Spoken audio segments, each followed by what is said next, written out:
კავშირი უკრაინის გარეშე. ასეთია ევროკავშირის ყველაზე პრორუს ლიდერად მიჩნეული უნგრეთის პრემიერ-მინისტრის ვიქტორ ორბანის მოთხოვნა გაერთიანების მიმართ.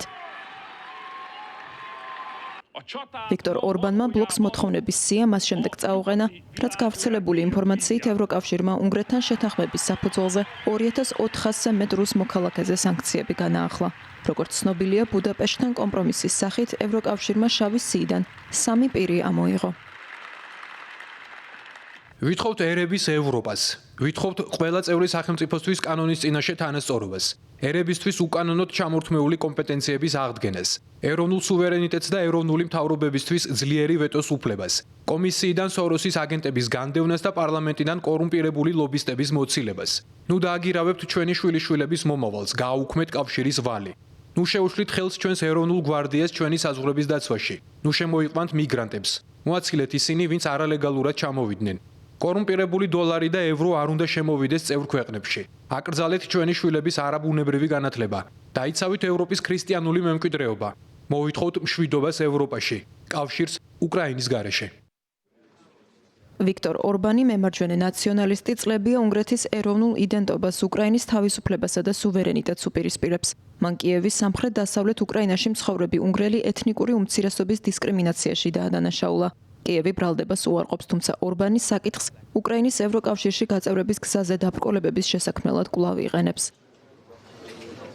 ორბანის მემარჯვენე მთავრობის პირობებში უნგრეთის და ევროკავშირის ინტერესები იშვიათად თუ ემთხვევა.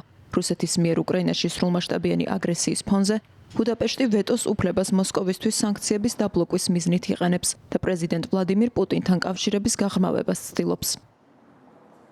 შეიძლება სერბეთი ხვალ დილით მივიღოთ ევროკავშირში და ამით არანაირი ზიანი არ მოგვექცეს.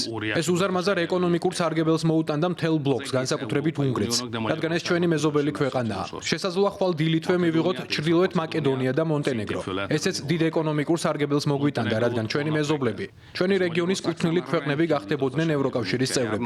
ამიტომაა, რომ უნგრეთი წამყვანი ძალაა ბალკანეთის ქვეყნების ბლოკში გაერთიანების კუთხით. ამ ქვეყნებს სტატუსით, განვითარებით, პოტენციალით ვერ შევადარებთ ომით განადგურებულ უკრაინას, რომელიც წაიღებდა ფულს და ვერაფერს მოგცემდა სანაცვლოდ. ბრიუსელში უმრავლესობა კვლავ ომის მომხრეა.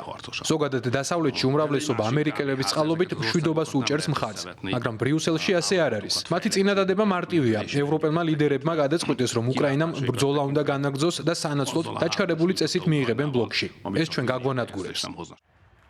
კაცრი მოთხოვნების მიუხედავად ვიქტორ ორბანს უნგრეთის მოსახლეობის ერთსულოვანი მხარდაჭერა არ აქვს.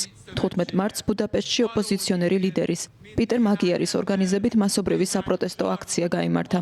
მაგიარი საკუთარ თავს პრემიერ-მინისტრის მთავარ მეტოქეთ მოიაზრებს და მიიჩნევს, რომ მმართველი პარტიის ელიტაში ღრმად გამჯდარი კორუფცია ქვეყნის წინაშე არსებული ყველაზე დიდი გამოწვევაა.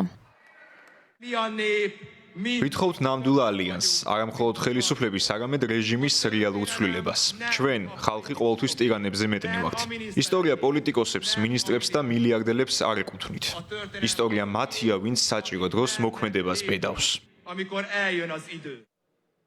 2024 წლის ბოლოს უნგრეთი ევროკავშირის წევრი პირველი ქვეყანა გახდა, რომელმაც გაერთიანების სტანდარტების დარღვევის გამო $1 მილიარდ მეტი დაკარგა.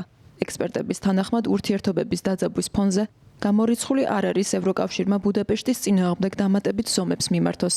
კერძოდ წევრი სახელმწიფოების უმრავლესობის თანხმობის შემთხვევაში ბუდაპეშტს შესაძლოა ხმის მიცემის და ვეტოს უფლება ჩამოერთვას.